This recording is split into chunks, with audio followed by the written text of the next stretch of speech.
Olá, aqui é Igor Carvalho e estamos começando agora o módulo 3 do nosso treinamento Gerenciamento de Risco para SPDA, a análise de risco. Até aqui já falamos bastante sobre gerenciamento de risco, foi muito conteúdo até o momento e vamos dar continuidade às informações e tudo que nós temos ainda para falar sobre gerenciamento de risco. Nesse módulo, nós vamos falar sobre procedimentos básicos para poder se fazer uma análise de risco. Vamos falar sobre estrutura a ser considerada para a análise de risco. Vamos falar também sobre risco tolerável. Nos vídeos passados nós falamos bastante sobre risco tolerável, agora nós vamos ver exatamente quais são esses riscos toleráveis. Vamos falar também sobre procedimentos para avaliar a necessidade de proteção, também os procedimentos para avaliar o custo da eficiência da proteção. Esses custos da eficiência da proteção está relacionado ao risco R4, que é o risco de perda de valor econômico. Vamos falar também sobre medidas de proteção, os tipos de medidas de proteção que nós temos para ser utilizadas na nossa estrutura, para a proteção da nossa estrutura.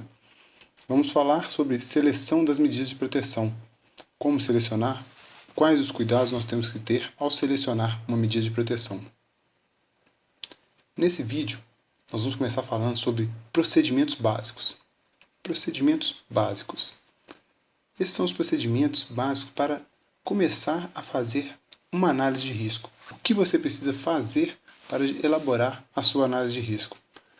Primeira coisa, identificar a estrutura a ser protegida e suas características. Para ajudar nessa atividade de identificação da estrutura a ser protegida, das características da estrutura, eu elaborei um checklist que você vai poder fazer download desse checklist. Ele está abaixo no vídeo, você pode acessar e fazer download do checklist aí. Esse é o checklist que eu elaborei para te ajudar nas atividades de levantamento de dados e das características da edificação. Esse checklist você pode utilizar também como um relatório de levantamento de campos, um relatório de levantamento de dados em campos e entregá-lo ao seu cliente, agregando valor ao seu serviço, ao seu projeto. Ele é totalmente editável, você pode, se quiser, substituir, está vendo aqui? Retirar a logomarca da Eletrificas, substituir. Você pode acrescentar o número do projeto, o número do seu cliente, a OS, a data em que está sendo realizado o projeto, revisão, o número da folha. Nesse campo você pode estar acrescentando o nome do seu cliente, o nome do projeto que está sendo trabalhado, está sendo executado. Essa planilha de checklist tem vários campos a serem preenchidos. Aqui estão todas as informações que você precisa para estar elaborando a sua análise de risco da edificação. Vamos passar aqui por uma a uma para poder ver o que você tem que buscar de informação da sua edificação para poder gerar a sua análise de risco. A primeira dela aqui é identificação da edificação. Qual o nome dessa edificação? Como o cliente trata essa edificação? As dimensões da edificação, que é muito importante. A estrutura civil da edificação, se é de alvenaria, se é de madeira, se é estrutura metálica. Qual é a estrutura civil dessa edificação?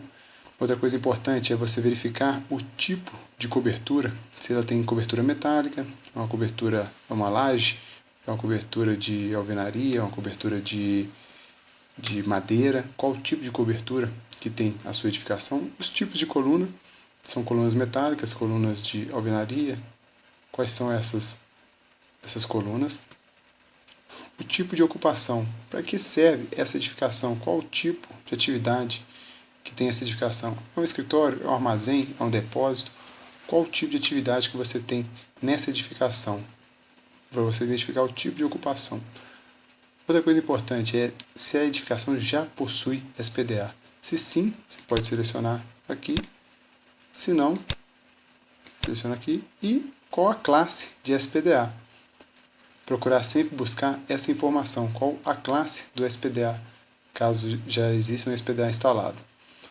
Outra coisa que você tem que buscar, verificar, é se já possui uma análise de risco. Por quê? Às vezes é uma edificação existente, que já foi feita uma análise de risco para aquela edificação e ela mudou de atividade. Então é bom você saber se já possui uma análise de risco, para você fazer uma nova análise de risco e cancelar essa análise de risco antiga. Ou então procurar entender qual era a atividade anterior daquela edificação e fazer a sua nova análise de risco também usando como referência a análise de risco antiga. Outra coisa, verificar se possui sistema de combate a incêndio. Você pode selecionar sim, não e qual o tipo. Sistema de combate a incêndio manual, sistema de combate a incêndio automático. Identificar exatamente que tipo de combate, de sistema de combate a incêndio possui a edificação. Outra informação importante é o risco de incêndio ou explosão. Nesse caso, é procurar com o cliente se ele já possui um projeto de classificação de área da edificação. Se ele já possui esse projeto, identificar qual a classe que está definida nesse projeto e acrescentar aqui para você depois utilizar na sua análise de risco para SPDA. Outra coisa muito importante é verificar se a edificação abriga material inflamável ou explosivo e qual o tipo desse material. Num vídeo anterior, eu falei para vocês que é importante estar andando por essa edificação, verificando cada ponto da edificação, ver se em algum lugar existe algum quartinho ou algum ambiente que tenha material inflamável ou material explosivo e identificar qual o tipo desse material, para que você possa considerá-lo na sua análise de risco. Outra coisa, verificar se a edificação possui blindagem espacial interna e qual tipo, quais são as suas características e buscar essa informação. Verificar também se possui sistemas de DPS, sim, não, qual é a classe desse DPS. Outra coisa muito importante é identificar os tipos de perdas que existem para aquela edificação, para a edificação a ser protegida. Tipo de perda L1, perda de vida humana, L2, perda de serviço ao público, L3, perda de patrimônio cultural, ou L4, perda de valores econômicos. Nós falamos bastante nos vídeos anteriores sobre os tipos de perda e o quanto é importante você identificar os tipos de perda existentes na edificação. A identificação dos tipos de perda que vai te nortear com relação à sua análise de risco. Verificar quais os riscos a serem calculados, dimensionados, para você poder depois aplicar as medidas de proteção. É importante também verificar se existe proteção adicional na edificação. Avisos de alerta, isolação elétrica, restrições físicas, equipotencialização ao solo. Como eu disse, é bom estar visitando a edificação e verificando todas essas questões, se ela possui alguma dessas proteções adicionais. Verificar também tipo de solo ou piso. Se o tipo de solo ou piso é agricultura, concreto, mármore, cerâmico, cascalho, tapete, carpete, asfalto, linóleo, madeira. Todas essas informações sobre o piso são importantes você verificar, para depois nós vamos inserir isso na nossa análise de risco. Para cada um desses tipos de piso, existe uma componente que vai ser acrescentada ao risco. É importante verificar a classificação de pânico. Se tem uma classificação baixa, média ou alta. A classificação de pânico pode ser verificada no projeto de proteção e combate a incêndio. Para a elaboração do projeto de proteção e combate a incêndio, é necessário fazer a avaliação de classificação de pânico. Solicite ao seu cliente. Fator ambiental. Verificar se a edificação está num ambiente rural, suburbano ou urbano. Entrada de linha. Identificar se existe entrada de linha e se ela é aérea, enterrada e também blindada. Tipo de linha. Qual o tipo de linha que tem na edificação? Energia de baixa tensão, telecomunicações ou dados, ou energia em alta tensão? Também muito importante é verificar o comprimento dessa linha. Você deve lembrar do conceito nó. Para poder verificar o comprimento da linha, tem que lembrar qual é o conceito de nó. Se você tiver dúvida, volte nos vídeos anteriores, nas aulas anteriores, que lá eu explico exatamente o conceito de nó. no vídeo de termos e definições, lá tem uma explicação sobre o conceito de nó, que somente entendendo qual é o real conceito de nó, que você vai conseguir identificar o comprimento da linha. Estruturas próximas, isso relacionado às edificações adjacentes. Quando você tem edificações adjacentes, é importante verificar se existem estruturas próximas que são mais altas, mesma altura ou mais baixas, ou se é uma edificação adjacente isolada, que não tem nenhuma estrutura por perto. Importante também é verificar o número de pessoas na zona de risco. Se você tem uma edificação na qual você dividiu ela em zonas de risco, é importante verificar qual a quantidade de pessoas que trabalham naquela determinada zona. Na zona 1, na zona 2, na zona 3, na zona 4 ou na zona 5. Identificar quantas pessoas trabalham em cada uma dessas zonas de risco. Além de identificar quantas pessoas trabalham nas zonas de risco, é importante também identificar o número total de pessoas na estrutura. Você vai verificar lá quantas pessoas tem em cada uma das zonas de risco e também o número total de pessoas na edificação. Esses valores vão contribuir para a sua análise de risco. Com relação às pessoas que ocupam a edificação, também tem que se levantar o tempo de ocupação em horas por dia. Quanto tempo essas pessoas estão dentro dessa edificação? 24 horas por dia, 8 horas por dia, 16 horas por dia. Durante quanto tempo existe ocupação e atividade dentro dessa edificação? E outra informação é a densidade de descarga atmosférica na região. Essa é uma informação que durante o levantamento de campo, provavelmente você não vai conseguir. Você só vai conseguir ela quando voltar ao seu escritório, diante de um computador, olhando na internet, no site do ELAT, que é o Grupo de Eletricidade Atmosférica do INPE. Lá você vai encontrar qual que é a densidade de descarga atmosférica na região da sua edificação. Esse campo, aqui abaixo, anotações, é para você acrescentar alguma outra informação, alguma outra característica da edificação, que vai facilitar a sua análise de risco. Então, esse checklist tem esse campo aqui embaixo, justamente para isso. Alguma outra característica que você tenha verificado, identificado na edificação, que vá fazer diferença, ou que você veja que é importante acrescentar no seu relatório de análise de risco. Mais abaixo, tem um outro espaço que é para croquis da edificação. Eu sempre utilizo esse espaço para fazer um desenho da edificação e para poder verificar o dimensional daquela edificação.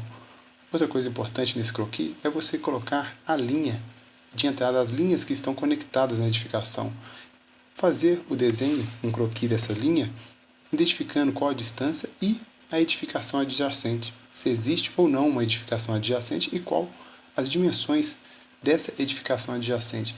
Então essa parte de croquis da edificação, ela é muito importante para isso, para você verificar as dimensões da edificação, verificar as linhas que estão conectadas, fazer um desenho, um rascunho dessas linhas que estão conectadas à edificação, mostrando também se são aéreas, se são subterrâneas, alguma informação importante que você considere no momento, e também para poder desenhar a edificação adjacente, mostrando quais são as suas dimensões, porque isso também será utilizado na sua análise de risco. Mais abaixo, nós vamos ver mais um campo, que é o de registro fotográfico. Aqui você tem um espaço, são 4 espaços para 4 fotos, que é importante, eu acho importante você fazer um registro fotográfico da edificação para ver o estado em que se encontra a edificação, e no caso de edificações existentes. Então, como eu falei para você, essa planilha de checklist também serve como um relatório de levantamento de campo para você entregar ao seu cliente e ele poder estar verificando tudo que foi levantado durante o levantamento de campo e também as fotos da edificação. Então, essa planilha ela está disponível para download. Logo abaixo do vídeo, você vai poder fazer o download dela, utilizar, configurar, se quiser também alterar alguma coisa na planilha para melhorar algo que você tem identificado importante. para o levantamento de dados em campos, mas aqui você tem todas as informações que você realmente necessita para estar fazendo sua análise de risco. Após identificar a estrutura e as suas características, utilizando a planilha de checklist do SPDA, o próximo procedimento é identificação de todos os tipos de perda na estrutura e os correspondentes riscos relevantes R, de R1 a R4. Utilizando a própria planilha, você já vai ter identificado quais são esses riscos. Quando você verificar lá se tem L1, L2, L3, L4, você vai estar verificando os tipos de perda e, consequentemente, quais os riscos que serão avaliados, R1, R2, R3 ou R4. Então, na própria planilha de checklist, você já vai estar executando essa atividade também, de identificação dos tipos de perdas na estrutura e os correspondentes riscos relevantes. Tendo identificado os tipos de perdas, os riscos relevantes, a próxima parte do procedimento é avaliação do risco R para cada tipo de perda, R1 a R4. É justamente você fazer a avaliação para cada tipo de perda, qual vai ser o risco R para cada tipo de perda. Calcular esses tipos de perda, identificar esse tipo de perda e uma avaliação dos riscos envolvidos nesses tipos de perda, R1 a R4. Depois, é necessário fazer a avaliação da necessidade de proteção por meio da comparação dos riscos R1, R2 e R3 com os riscos toleráveis. Depois de ter identificado os tipos de perda, calculado os riscos, é a hora de comparar os riscos encontrados com os riscos toleráveis. Verificando que os riscos encontrados estão menor que o valor de risco tolerável, a edificação não necessita de implantação de proteções, mas se o risco total estiver maior, R1, R2 ou R3 estiver maior que os riscos toleráveis, aí sim será necessária a aplicação de medidas de proteções para diminuir o risco para os riscos toleráveis. Após a comparação dos riscos com os riscos toleráveis, vem a avaliação da eficiência do custo da proteção pela comparação do custo total das perdas com ou sem as medidas de proteção. Neste caso, a avaliação dos componentes de risco R4 deve ser feita.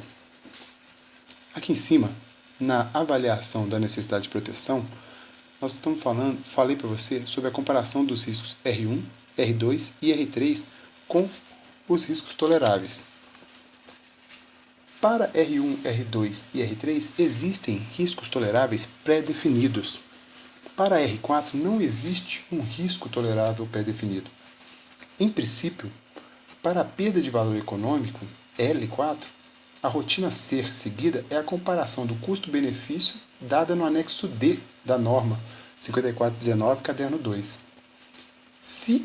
Somente se os dados para esta análise não estão disponíveis, o valor representativo de risco tolerável RT igual a 10 a menos 3 pode ser utilizado. Então, vamos entender melhor isso aqui.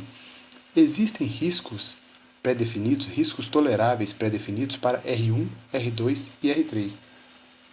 Risco tolerável para R1, para perda de vida humana, é 1 vezes 10 a menos 5.